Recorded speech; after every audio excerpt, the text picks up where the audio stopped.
tayo iti presensya ni Apo Dios. At nakadimot lang pa nakabisin tayo nga mangbasa kadagiti sasaw ni Apo Dios kakabsat. Ni minsan ba, naramdaman po natin na tayo nauhaw sa presensya ng Diyos? Ni minsan ba naramdaman po natin ang ating pagkagutom na basahin ang salita ng Panginoon? Dahil kapag wala tayong pagkauhaw sa kanyang presensya, ito'y nagpapakita na there is something in our spiritual life. Mangiparparang kakabsat no, iti inaldaw-aldaw nga aglabas kat awan pulos ti marikna tayo nga dayjay gagar nga agbang sa iti sasao ni Apo Dios. Dayjay gagar nga agkararag. Dayjay gagar nga marikna iti presensya ti Apo. Dayjay gagar nga agarubos dagiti luwa tayo iti sidong ni Apo Dios. There is something about our spiritual life kakabsat. Iso nga tiyempunan tapnon riingon tayo dagiti biyag tayo nga na espirituan. Tapnon iti kasta marikna tayo iti panakawaw iti biyang ni Apo Dios. Spiritually, anya nga min nga kayat nga sa uwan iti thirst. Diba? Ti thirst kat isudya ko na tayo nga pag kumbaga kunana dito it is the craving of water or other drinks. It is the craving of water or other drinks. Spiritually, itibiyag tayo nga inaldaw kakabsat. Nagkikrave ba tayo na basahin ang salita ng Diyos? Nagkikrave ba tayo na maranasan ang pagkilos ng Diyos sa buhay ng bawat isa? Nagkikrave ba tayo na abutin ang presensya ng Panginoon? That our soul is always thirst for God. Na lagi tayong nananabik sa Kanya. Dahil in the first place, ito ang nais ng Panginoon sa atin. Na bawat isa po sa atin ay maranasan ang Kanyang pagkilos sa sarili nating buhay. Ang desire ng Panginoon ay bawat isa po sa atin ay maramdaman natin ang pagkilos ng Kanyang Holy Spirit sa atin pong mga buhay. Kaya kung hindi natin madalas na maramdaman kakabsat, o galian tayo, kung ikararag tayo kini Apo Diyos, nga ikararag tayo kuma, iti kankanayon, kung marikna tayo kung mga kankanayon, iti panakawaw, iti presensya ti Apo, panakawaw, kadag iti sasao ni Apo Diyos. The more we spend to God, the more we desire Him. Amen? The more we spend to God, the more we desire Him. So upang lagi nating maranasan ang pagkauhaw sa Panginoon, ano ang mga dapat po nating gawin? Spend more time in knowing Him. Amen? So kumaday tayo iti kadakilan nga tarigagay tayo iti kinanta tayo, the greatest thing in all my life is knowing You.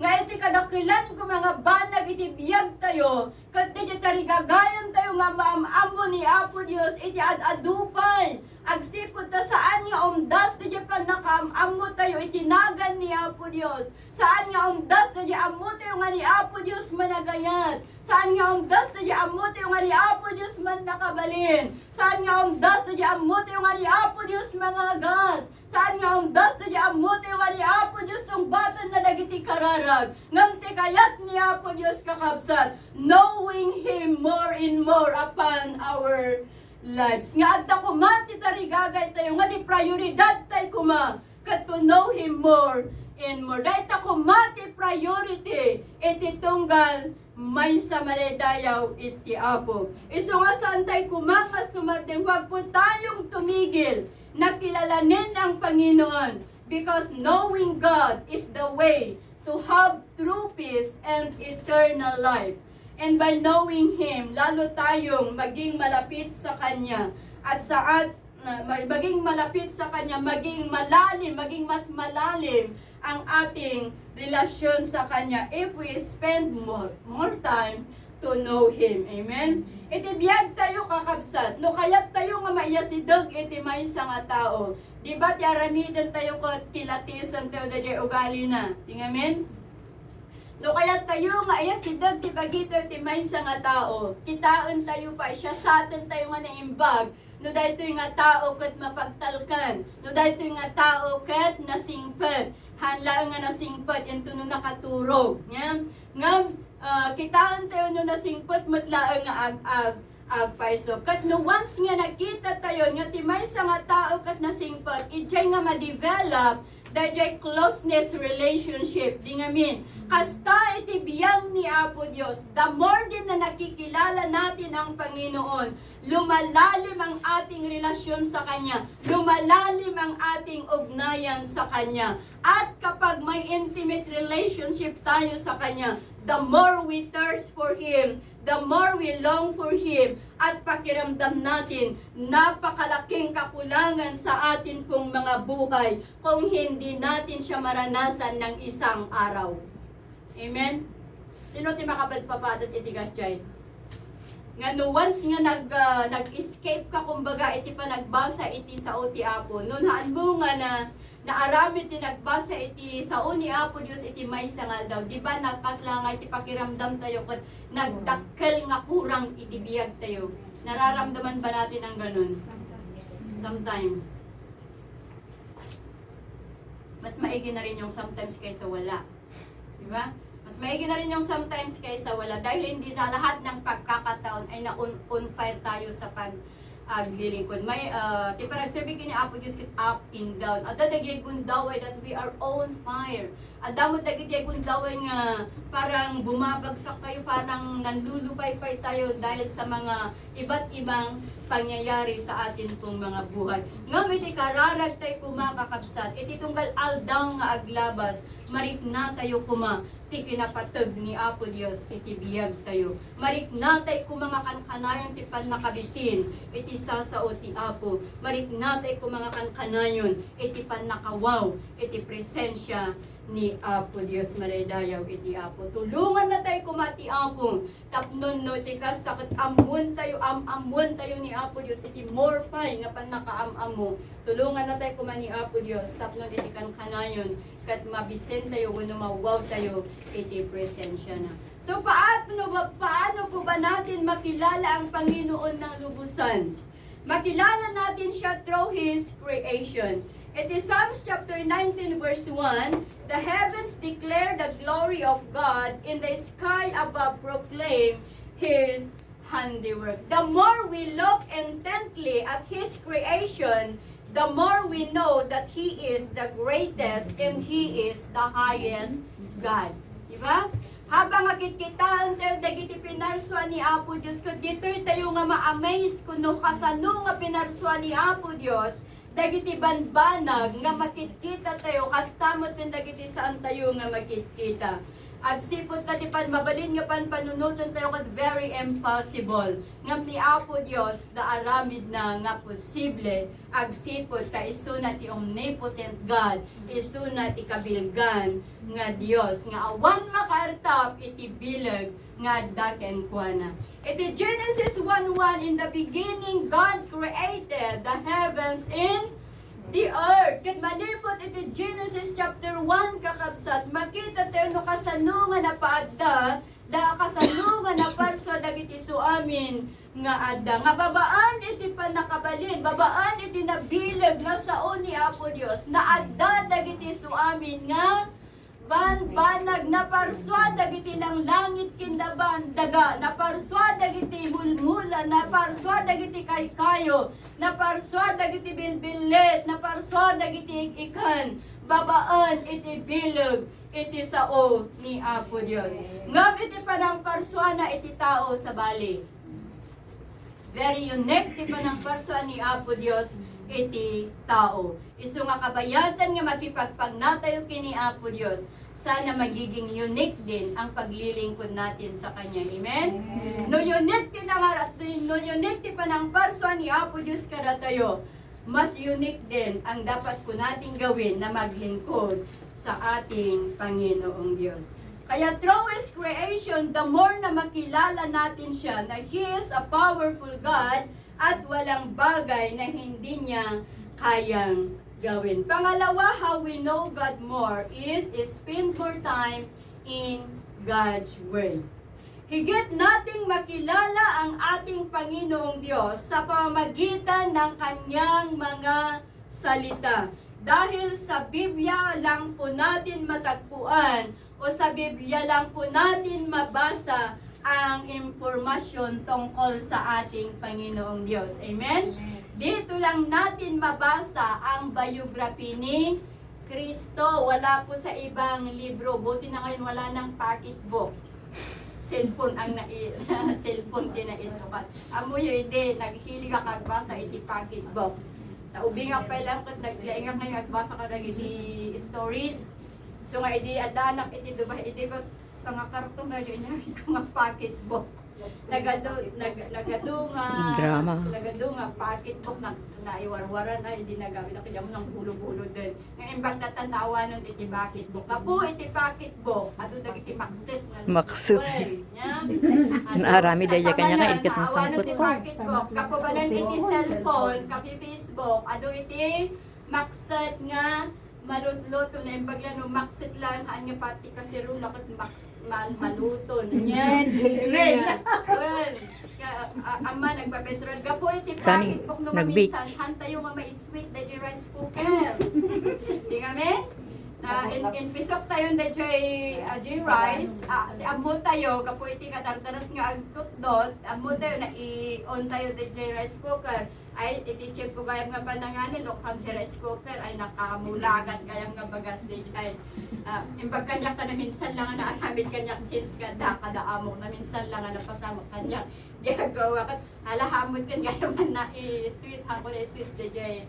Pagkat niya nga ginaramid ni amok, edi ka tinutunanan ang asin na dyan si Dawin na. Nyulun na di rice. Yeah.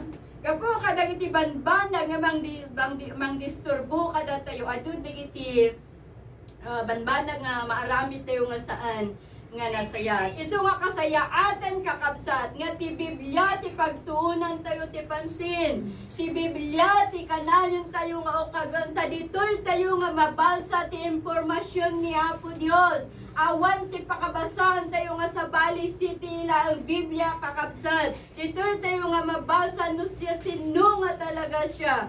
Kaya the more we spend our time in reading His written word, the more we learn who He is. The more we learn how great He is. The more we learn how good He is. And the more we learn how faithful He is. Amen? Na sa bawat umaga paggising natin ang kanyang ay laging bago ang kanyang katapatan at kahabagan sa atin pong mga buhay. Amoy na dyan kanta nga, the steadfast love. Yan? In the morning, laging bago ang katapatan at kahabagan ng Panginoon sa bawat isa sa atin. Na sa bawat araw paggising po natin, bago ang katapatan niya, bago ang kahabagan niya na atin pong mararanasan sa buong maghapon.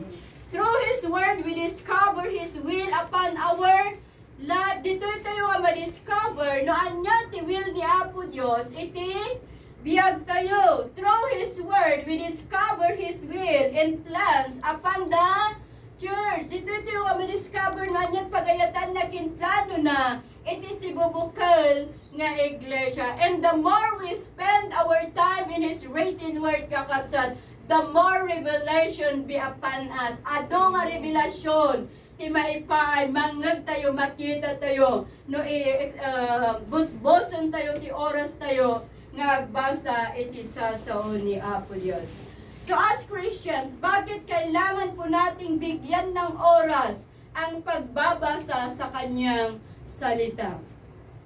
Dahil ang salita ng Panginoon ay nagbibigay ng pag-asa at nagpapalakas ng kalooban. Amen? Amen. Kababaan, iti panagbasa iti sasaon ni Apo Dios, mangitad iti namnama, kin mangpatibkar iti biyag tayo. Mangpatibkar iti pamati tayo. Iti biyag tayo kakabsat, may panahon na tayo po ay nag-i-struggle. Iti biyag tayo may panahon na tayo nadi-discourage. Iti biyag tayo may panahon na tayo nai-stress. But when we spend time reading the living word, there is comfort. Amen?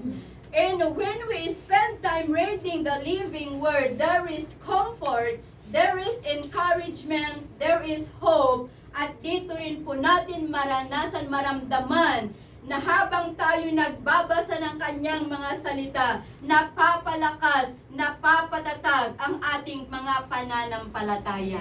Amen?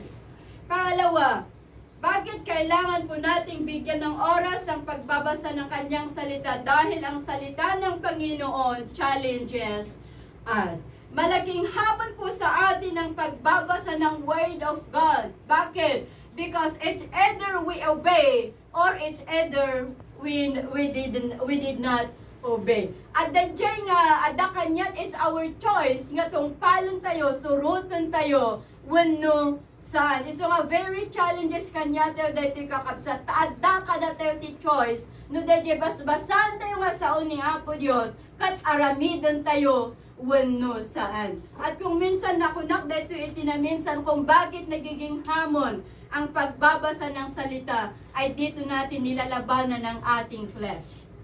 Dahil kapag nagbubuklat tayo ng Biblia, doon umaatake ang ayun, tama. Doon umaatake ang antok. Hindi mo pa nakakalahati yung isang chapter, hikab ka ng hikab. Gusto mo nang matulog. Kaya very challenges dito kakabsat. Nga babaan iti dayta nga challenges nga sangsangun tayo kabayatan nga kuradon tayo ti Biblia tayo. Ni Apo Dios mga rami diti way tapno nagbaligi tayo. Kat mabasa tayo dayjay buo nga chapter. Amen? So nga dapat nang ko na minsan nga istorya. Agbasa iti Biblia, makatulog. Ay, nangalam dyan ang tukol na dyan. Nangala ka doon tinang tukol na dyan mata natap nun saan nga agkidam. Amoy di jay green ngay nga kuha nga pag tukol iti mata. Yan niya naga na di ay. Nga ruot. Nga jay ruot nga itukol na di mata nga kasjay. Kasaba. Wan mabalin pa dyan pati. Jay tangkay ti bulong. Kahoy dyan tangkay na. Kun pati jay green ngay nga kanti kamuti. Ang kamun wen ingas ada nang kula ang istorya dito kakabsat. Ayat na la. Eyeglass inya. Buong chapter kakabsat. Eyeglass.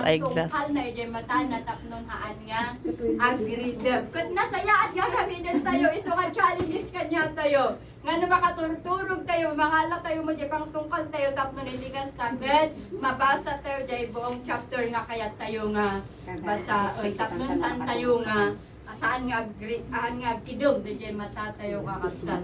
Iso nga desire ni Apo Diyos ka iti tao na, iso daytoy, agtulnog tayo iti sa una, aramidon tayo dagiti sa una, suruton tayo dagiti sa una. Amen. Salamat dagiti sa una, aramidon tayo iti pagayatan na, agtulnog tayo iti pagayatan na, kinsuruton tayo iti pagayatan ni Apo Diyos. Dahil tayo desire ni Apo Diyos, iti biyag tayo agkunkunang atunggal mamati. And also His desire for us is to step forward for His own glory. Nga itong galal daw ag forward kuma, pa-forward kuma da Japan nagnatayo saan nga pa-backward. Hasla kuma iti army nga no agmarcha dapat march forward nya. Hasta kumat aramidon tayo, hasta kumat aramidon tayo taday talaga te kayat ni Apo Dios nga aramidon tayo kas nagbalinin nga anak da nga ag forward tayo iti panag-service saan nga pa-backward. May katlon mo apay nga napateg nga basahon tayo ti sa una. Dahil ang kanyang salita dahil ang salita ng Panginoon edifies us. As a sinner saved by God's grace, kailangan po natin ang edification. Amen? Kailangan nating mapatatag sa bawat aspeto ng espiritual na buhay po natin. Amen? At kung walang pagbabasa ng salita ng Panginoon, kahit kailan hindi po natin maranasang mapatatag sa ating pananampalataya. So we must grow in Christ, in character, and in the grace and knowledge of Jesus Christ. Kaya tayo nga kakabsat, take our time to spend more time in God's Word, to know Him more and more for His glory and honor. The last but not the least, kung ano ang dapat po natin nang maramdaman po natin ang laging pagkauhaw sa Panginoon is spend more time in prayer. Isa ring prioridad na dapat po nating gawin to know God more, prayer is also the way. Amen? Prayer is also the way for us to know God more. It is the way to be with Him. Kaya prayer is also a top priority for us. Saan ko mga last priority? At ano yun, nangag ko unana, no, once nga nariingkan, agkararakan. Tano once nga nariingka, kud bin maddekan iti swelo, maapektaran ng the prayer mo iti morning. Agree kayo? Agree. Kasi no, once nga pimanaw kan iti idam, anya ti makitang, adon dagiti trabaho makayat mo nga, trabahuin. Iso nga dapat do narieng tayon iti bigat, agpray tayon nga, dagos. Iso dito ti aramida, gusto ti pa-practice ko, tati dati nga aramida, kung nariing ako, apanak agboil iti danom. Panak agboil iti danom, habang agboboil di danom, agbasbasa ito na inadap ko na dyan, nagboboil nga danom, iti akag pray.